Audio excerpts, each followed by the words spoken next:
living check to check, make a little money. This week on the Pete the Planner Show, we answer your money questions. And if the open to this show sounds familiar to you, you are either a regular listener to the show or it's deja vu. This week on the show, the questions we will answer will revolve around women in investing and a special topic to my heart. I read an article recently about, unfortunately, how the gender equity gap will grow in our country because of all of our realities in terms of parenting and education and household duties, because we're all stuck at home during this work from home period because of the pandemic. So we're going to talk about how well-intentioned people and leaders of organizations can advocate for women to make sure that that gap does not grow, because I think we are all better off with equity in the workplace. Joining me, because Damian Dunn is on vacation, happens to be my partner in the workplace, Olivia Zur, better known as Oz. Oz, welcome to the program. Hi, Pete. No, it is a pleasure to be here. Thanks for having me. When people email us, askpete@petetheplanner.com, that is an email address that you happen to sort through. And Oz, let's be honest with the folks here, why I don't personally check that email inbox. And you know the real truth here, and you are welcome to share it with us. Yeah. Well, first off, it's a bit crazy. Second off, people give honest feedback, and some people have feedback that Pete doesn't necessarily want to start his morning with every single day. So it's few and far in between, but it happens. So the strange side effect of printing your email address in USA Today on a weekly basis is that people will take the opportunity with the current level of vitriol in our atmosphere, and they will unleash it on me. And I don't need to start my day that way. So by proxy, Olivia starts her day by reading all the people who dislike me. All right, Oz, you and I knew we were going to do a show today. And so I said, what do you want to talk about? And you brought up a really interesting topic that I want to spend some time on. So hit it with us, or hit us with it, I should say. Yeah. So for background, I'm 24 and I'm a woman. So I have never invested in the stock market, and I've always been wanting to.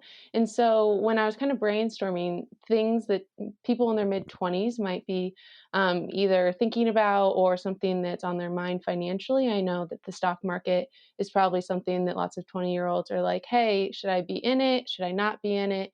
Regardless of the global pandemic, the recession, all that stuff, just thinking long term, is it wise for me to invest? And so I did some research on this, and obviously women invest in the stock market less than men. And there's lots of, things pointing to the fact that maybe it's because we're risk adverse. Maybe we just like to save more and know where our money is. But so I really wanted to talk with Pete today and figure out, one, is there a better mechanism for people who are risk adverse to grow their money if they have that extra cash? Or really, is there, how do women know when to enter? What do we do? I was even talking with my mom about this earlier, and I know so many well-educated women who just don't know where to start, and then they just don't do anything. So that's kind of where we're at.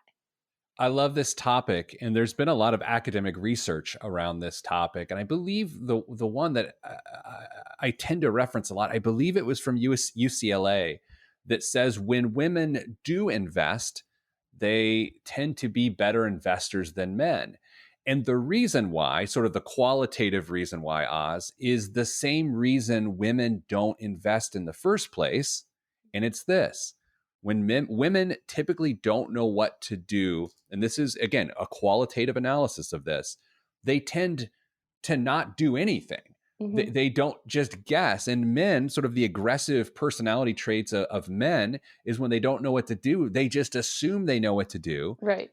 And do it anyway, and oftentimes find themselves in a lurch because of that. So it's really strange that women certainly don't invest as much as men, but it's that same reason why they don't as to what makes them really good investors. Yeah, I think we want all the answers first. I want to know if I'm going to put money in that I'm doing it correctly, and I don't blindly make decisions. I mean, sometimes I make them too quickly, but I don't blindly make them. So yeah.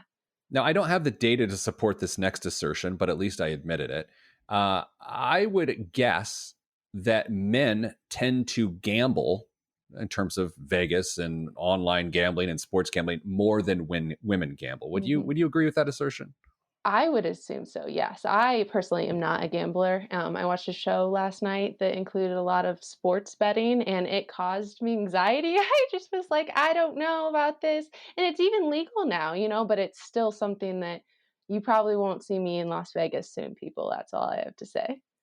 Yeah, and I would also say to that point, to the extreme with gambling, I would assume that most women actually don't have a gambling problem, right? So if you look at who has a gambling problem by gender, it's likely to be more men, not only because they tend to gamble more, but because of the personality traits of men in general. Anyway, so Oz, where I think this becomes interesting is how does a woman who has apprehension around investing, how does that woman get off the porch, so to speak, and get to play, which is to Yeah. get in the market? And I think traditionally, the investment advice industry has struggled with this question, and it's because men have tried to answer the question, Yes, yes. right? I think you're absolutely right because we think differently. If I were to go to an investment advisor who's male, he would most likely want to put my assets in the stock market in the way that he would do it, rather than the way that I maybe would do it. And so I think that that middle ground is what causes fear. Here's what I've learned in being in the financial industry for 20 years is that A, I don't have all the answers, but B, men don't have all the answers. However, it is a predominantly male industry, which means it is important for people who understand that to encourage more women to be in the industry. And not only that, but Oz, I'll just tell you flat out, if you have apprehension about investing, you need a female investment advisor. That is the beginning of this solution. Because if I were to try to talk you in to getting in the market, I'm going to make my arguments based on things that I value as a male's view of the market. Absolutely. And if I happen to be a woman, then I might view the situation a little bit differently. And I can say more meaningful things to you that will resonate, that'll help with that particular situation. I couldn't agree more. I think that's probably the key. It's just like, where do you find those women, And then can you even ask for a woman? The rules behind that seem, you know. I, well, here's the thing. There's nothing, first of all, there is no rule. And second of all, even if there was, don't you think you deserve the best advice you can Oh get, yeah. even Everyone if deserves the best advice they can get. No matter what it is, investments, purchasing real estate, you always want someone who's on your side. Yeah, and I would say this. So, in one of my columns that I write for the Indianapolis Business Journal, and that column, when I write, it's a little different from my USA Today column, and the reason it's different is because the audience is different. And anytime I reference a financial advisor in that column, I always reference that that advisor is female. And the reason I do that is because I want to push the narrative that there are plenty of great financial advisors out there that also happen to be women. Now, Oz, you are in a committed relationship. You are doing well financially. You're very smart. And I think a lot more women need to have their own financial advisors who are women or men, Mhm, whatever you want. But I mhm. think part of solving the problem at hand here is to look at gender solving some of the issues too. I agree. Let's get more women in the investment business, and I'm gonna go find myself an investment advisor, and we're It's gonna do it. Yeah, I love it. And I'll tell you, a lot of times in our industry, we celebrate like 40 under 40 in investing. Let's stop with that and let's feature more lists of great women and advisors, great diverse advisors in terms of Black advisors and Latinx advisors. So, coming up after the break, more on this topic. I'm Pete the Planner, and this is the Pete the Planner Show.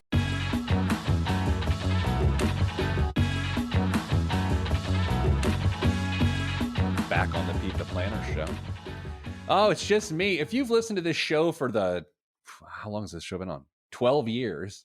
There were times when this was a solo show. It's just me talking to you. It was a very intimate relationship. And we're back to that moment now. My co-host, Damian Dunn, is on vacation. My coworker, Olivia Zur, joined us the last segment to talk about women in investing. She did a fantastic job. And I'll tell you, in this financial world that I happen to live in, and I'm no longer a financial advisor, I was a financial advisor. There are a number of weak spots, a number of growth opportunities within the financial workforce. And the first one, very honestly, is the lack of equity in terms of men and women in the financial industry. There is no reason to think that a woman financial advisor is any way less superior than a male financial advisor. I mean, to take that approach would be ridiculous. Here's the thing, though. We have been socialized, I should say, to just think that men are better investment advisors because that's the way it was. Women didn't work in the industry. They had other jobs like marketing and this and that. But the reality is, some of the best investment advisors I know are women. One of the best financial advisors in the world happens to be a friend of mine, and she has been recognized consistently as one of the best financial advisors in the world. She happens to also live in central Indiana, where I live. Her name is Elaine Beadle. She has been recognized as one of the best financial planners in the country repeatedly. And oddly enough, not one of the best financial planners, the one best financial planner. Her firm made just last week the top 100 investment advisory firms in the country on CNBC. So when you go to select your financial advisor and you want a different approach from all of the stereotypical advice you get, which often comes from men, why not kick the tires, so to speak, on a female financial advisor? There's nothing wrong with that. And by the way, if you happen to be a man, which every once in a while I'm accused of being, just generally with my stubbornness, you can have a female financial advisor too. There's absolutely nothing wrong with that. Because ultimately, aren't you trying to get a different perspective, a fresh perspective, some different way to look at a situation that needs objective advice from the outside than your own? You don't want your financial advisor necessarily to be an echo chamber within your own head. And I think a lot of times that's what happens. You hear people say, oh, financial advisors are a dime a dozen. How can you tell them apart? How do I get a good one or a bad one? I'll tell you this. If you look at it from a gender perspective, you'll look at it a little bit differently and you'll do yourself a service in doing so. Since we're talking gender today, I have to tell you, I read an article. It came out in September, late September, and it's from the Society of Human Resources Managers. I believe that's the acronym SHRM. I should really know that. I mean, we live in the world of SHRM, and my organization, my coworkers currently are upset. Oh, look at this. Hold on a second. Oh, actually, I was about to react to Facebook Live on the radio, but that doesn't really help people on the radio because you can't see what's going on Facebook Live as we record this live noon on Fridays. But you know what? I'll bring it in anyway, and I'll just read it. A regular viewer of the Facebook live streams, a woman named Ann. She says, I'm about to be officially certified as an AFC, which for those that don't know is an accredited financial counselor. I've been strongly considering pursuing the CFP certification. For those that don't know, it is the Certified Financial Planner designation. These types of stories, conversations make it even more appealing. Ann, thanks for weighing in. And I'll tell you, both you, Ann, and everyone else listening, the vast majority of our advice team at Your Moneyline and Hey Money are women. Why? Because the operative vibe of our entire organization is empathy. And if we want to hire a group of people that tend to be more empathetic as they look at a financial situation, very frankly, women are the right place to look. That is their great advantage over men. Now, I don't want to get too deep into stereotypes, but we are having an honest, transparent, and arguably uncomfortable conversation, so I'm okay saying that. This article I found on the SHRM website, it's at shrm.org, is entitled "The Pandemic Imperils Working Mothers' Careers." As the nation's health and financial crises drag on, experts worry that the strides women have made in the workforce are being negated, pushing equity further out of reach. It's by a woman by the name of Teresa Agavino, wrote the article, and there's just some absolutely stunning stunning statistics here that are worth considering. And when you read statistics like this, it's one thing to feel bad for people who are in this situation. It's a whole other thing to think, what can my role be in trying to solve this problem? And as a leader of an organization, I try to at least ask myself that question, because I know that my current reality, especially the last 6 or 7 months, isn't shared not only by everyone in the world, but more specifically, even within our small workforce. And a lot of times, gender has a lot to do with it. Consider some of these statistics. 60% of working parents have no outside help in caring for and educating their children. Okay? That's a big number. That is the majority. Now let's get into some gender dynamics around it. Parents now spend an additional 27 hours a week on household chores, childcare, and education. Okay? An additional 27 hours of the 168 hours that we all have to work with. There are 27 more hours that need to be reallocated from whatever they were going to into these new tasks. Women currently spend 15 more hours per week than men do on domestic labor. Close to half of respondents of this survey feel that their performance at work has decreased because of these added responsibilities. You know, we talk about equality, but the real conversation here is about equity. If people at home are not doing an equal share, and by the way, let's just be honest here, I'm not doing an equal share. I'm not. I try to, but I'm not. If people aren't doing an equal share at home, how can they be expected to do an equal share at work when they have more hours dedicated to things that need to get done at home? You see, in our culture at work, people often talk about, well, you can have a flexible schedule, just get it done when you get it done. At what point of those 15 additional hours being added to a person's workload at home, are they supposed to just stay up till 2 a.m.? Is that the current solution we're dealing with? And if you happen to be a single mother or a single father for that matter, because the dynamics are the same at that point, how about the additional 27 hours? When are you supposed to get that work done? I think if nothing else comes from this pandemic, and God, I hope a lot comes from this pandemic in a positive way, because we've had certainly a lot of the negative. I hope if nothing else, we can reconsider what it means to have a healthy life-work balance. You know, we've talked on this show in the last few weeks, even that, you know, we used to talk about it in terms of work-life balance. If nothing else, that dynamic has almost permanently shifted. We've got to look at this a little differently. This is about life-work balance. What's more important, work or life? Well, life's more important. And I think if you get like-minded people within an organization, you're going to have a more powerful organization. We're going to talk more about this after the break. And we actually do have a financial question as well today. But I want you to consider this. If a person can have 4 days of work instead of 5, it's possible they're more productive in totality during those 4 days than if they were forced to work 5 and take on those additional 27 hours of duties at home. So we'll touch on that after the break. Also, we do have a 529 question, so I feel somewhat qualified to answer that. This is the Pete the Planner Show. I'm Pete the Planner.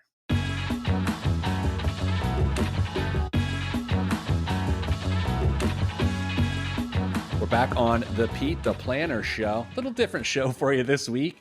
Damian Dunn, the co-host with most of the intelligence of this group, is on vacation this week. He will be back next week after upstaging me with a move of fun that he will never live down. He'll tell you about it next week. Olivia Zur, my colleague, joined us in the first segment and asked a really good question, which has really dictated the direction of the show here today. And that's like young millennial women. Millennial women statistically are not actively participating in the stock market to the level that men of their same age are. And this has actually been an issue for several generations. But what we're seeing is this group of millennial women are as educated, if not more educated, than their male peers. They are earning as high as salaries as their male peers. In some instances, the pay gap still exists, but they are not taking the next step in terms of putting that money to work in the form of investments in the stock market, even with real estate investing in those things as well.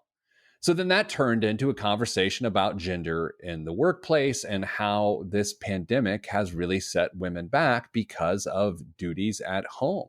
And it's not that those duties automatically go to women who are performing some of those tasks. It's that the women are stepping up and doing those duties. I think that's the nuance of this conversation. Women are potentially, and people who study this are potentially worried about women being set back in the workplace because the women are the ones who have stepped up at home. Have I tried to step up at home? Yeah, but probably not to the level that my wife has stepped up with what we're all dealing with right now. Now, also consider this. There are, of course, people who do not have the ability to work from home. So that adds additional complexities with sending their children to daycare, to school, and then dealing with the realities of this pandemic if they're a single working parent. So it creates a lot of challenges. All right. Listen, everybody. I got a tweet this week from, actually, if I think about it, friend of the show, Lindsay Hine. She's got a great podcast, 3 podcasts, oddly enough, one on running and one on parenting. And oddly enough, I can't remember what the third one's about, but she should only have one. No, she's great. She has 3. The question was, should each child in your household have their own savings account and have their own 529 account, which is their own college savings vehicle? And it opened up a little bit of a discussion online, which I thought was pretty interesting. And it's a rather common question, but the reason why the answer is one way as opposed to the other way actually is the most interesting part of it all.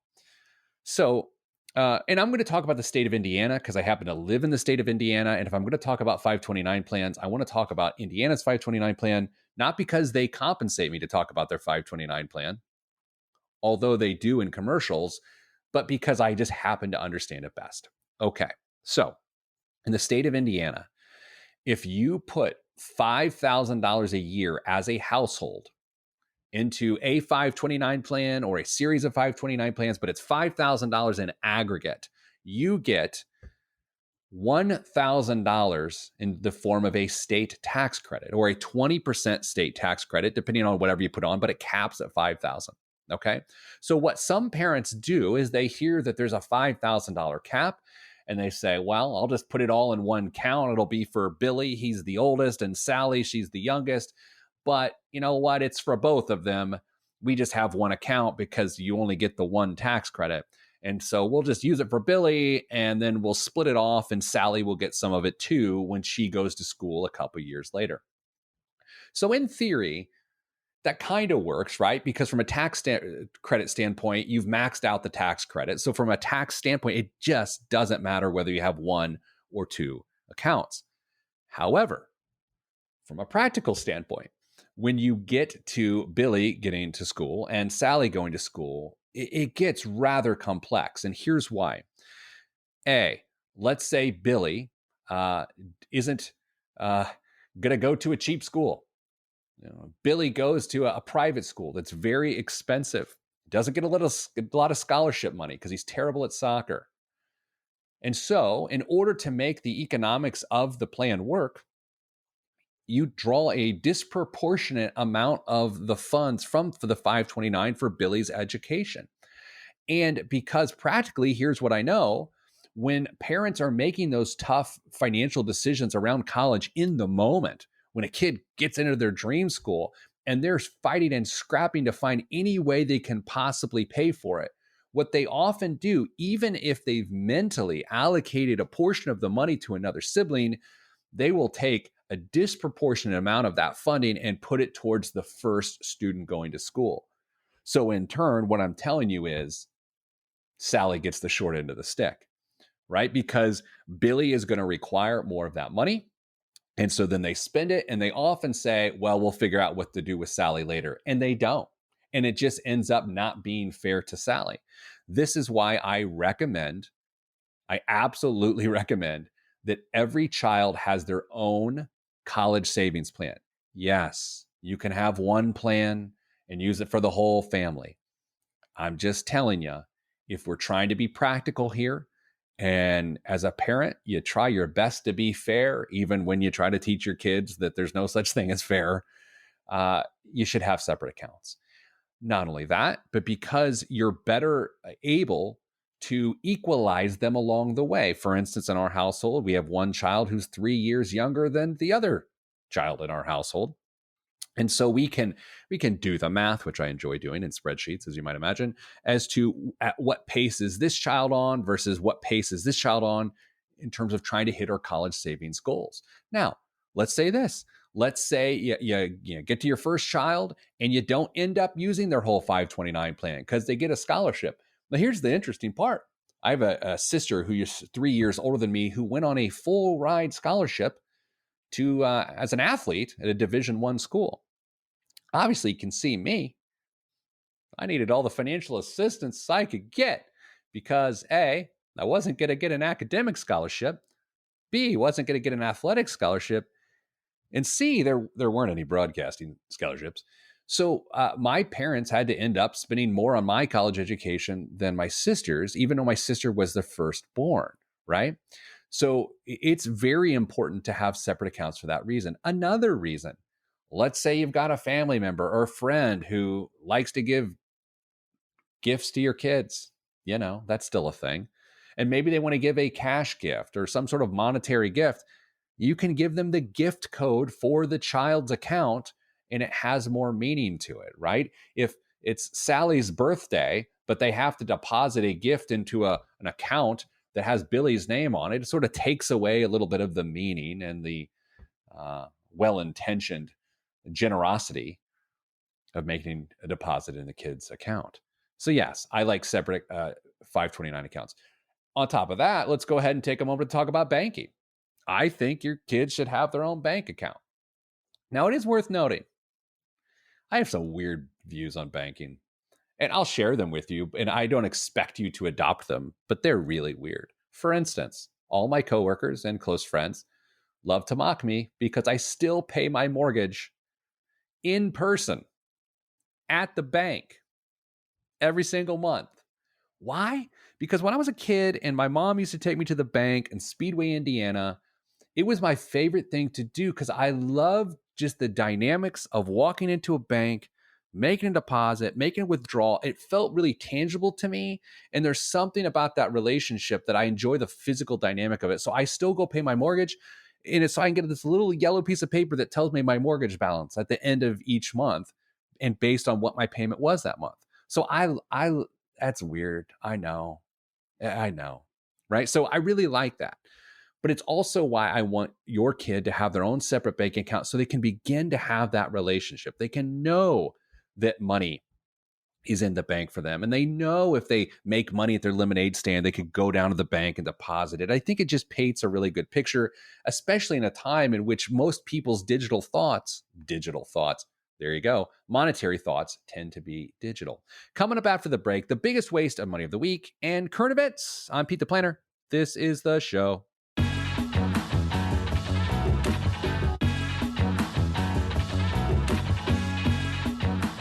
This week's biggest waste of money of the week, the BWOM, right here on the Pete the Planner show, is the Outlier 001 Ultra Suede Snap Tight Mask.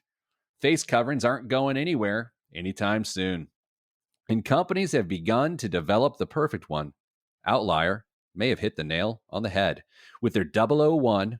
It says 001, but in terms of reading copy, I don't know how to say that. So I'm just saying 001 like it's 007. 001 Ultra Suede Snap Tight Mask.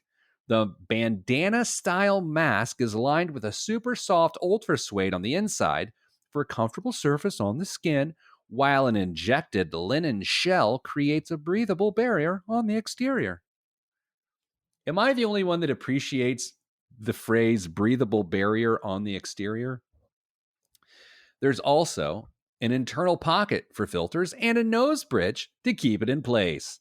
For quick attachment, a magnetic closure easily clicks together, and its placement behind the neck allows for more ear-friendly wear.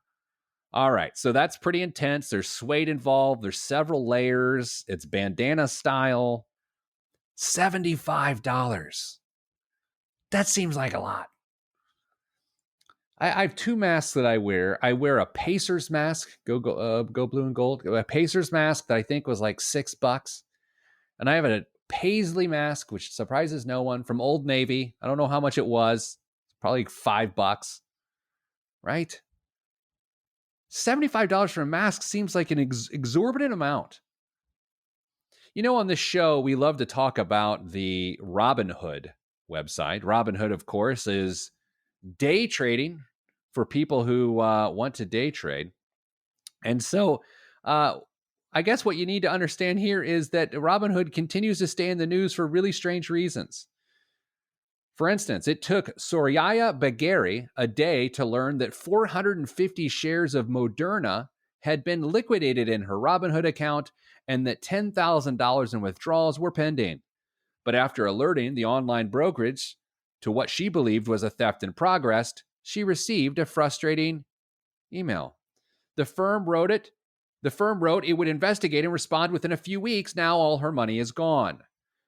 Bagheri is among 5 Robinhood customers who recounted similar experiences in Bloomberg News, saying that they've been left in limbo in recent weeks after someone sold their investments and withdrew funds because the wildly popular app has no emergency phone number. Okay, so you know my feelings around Robinhood. I feel like it gamifies investing to a detriment. I feel like it takes people who should not invest, and no, not everyone should invest. If you don't have any financial stability, investing is a bad decision. And then so the novice hearing that will say, well, shouldn't you invest to get stability? No, you should have savings to create stability. And once you have a level of stability, then maybe invest in a platform. And of course, you should always put money into your retirement plan at work. But to pick your investments on your own in the wild, wild west of online trading prior to having stability is a giant mistake. And Robinhood simply just doesn't care, in my opinion. It's my opinion. I'm not accusing them of anything other than they love the novice investor. And in this situation, the ability to call and talk to a customer service person because you feel like someone's stolen your money and you're told that they will get back to you in weeks. Meanwhile, your money's gone and there's nothing you can do about it. That seems bad. That seems really bad. The SEC and FINRA have declined to comment on this case so far, but I think sooner rather than later, Robinhood is going to have to answer to the fact that if something goes wrong with their accounts, you can't actually talk to someone on the phone. I don't know why I'm about to say what I'm about to say. Why am I doing this? Damian is currently cringing. Here's the thing. Sometimes you need people to solve people's problems.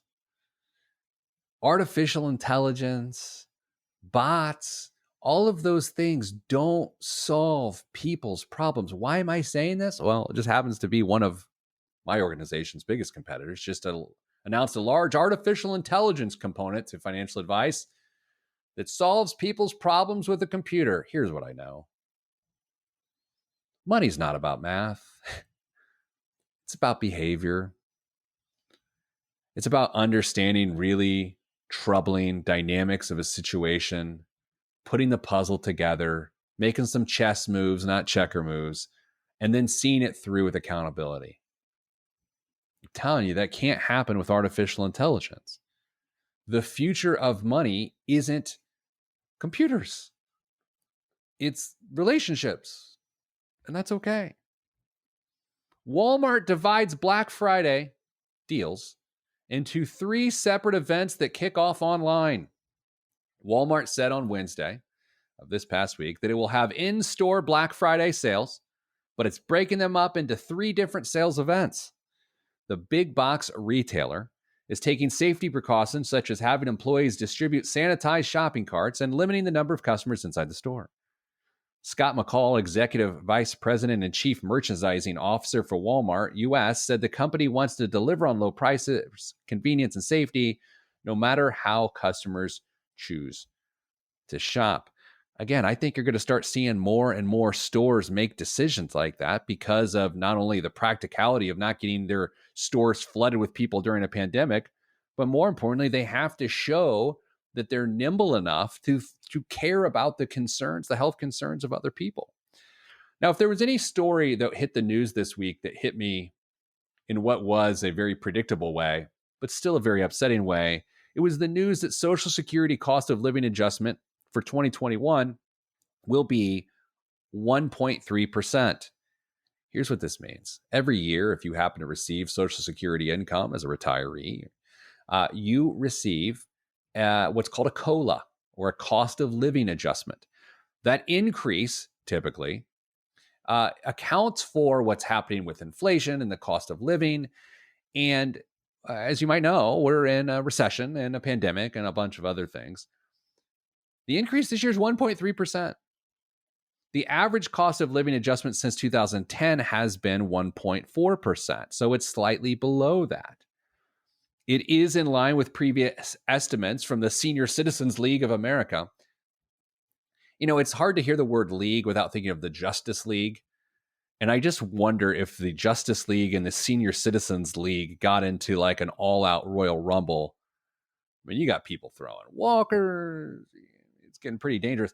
I don't know. I'm not suggesting the government should have made the cost of living increase more than 1.3%, because I really don't think they've got the financial wherewithal to pull that off. But that's good. That's going to be interesting. You know, we've kept the show rather upbeat today, in light of the fact that we're talking about some pretty tough topics. But I do want to paint a slightly uncomfortable picture to leave you all to think about for the next 168 hours, and that is this. The end of the year brings a certain season every year that we've all come to accept in some way, shape, or form, and that is that December also signifies layoff season. Not layaway, that's different, and that starts in November. Layoff season. That organizations try to hit their numbers not by the amount of revenue they are receiving in December, but oftentimes by the number of expenses they're eliminating to hit their budget. Thus, they receive bonuses and they can stay employed. And one of the ways organizations do this is through the layoff. I think it's worth noting that there's a lot of well-intentioned businesses across our country who have done the best they could to keep their ship afloat during trying times. And so when layoff season comes around this year, it could have a completely different vibe to it. It could not only be them trying to hit their numbers, but it could also be throwing in the towel, understandably to some degree, on what was a superhuman effort to keep the ship afloat. And so what I worry about going into the next 10 weeks or so is, when does that start happening and how does that affect the other dynamics of what's going on in the economy? And it's with that, I bid you adieu. I'm not saying that jokingly. I think about it a lot. So, hey, I'm sending you good vibes. Good vibes are all that's in the budget. Thank God. Dame will be back next week. I'm Pete the Planner. This certainly was a show.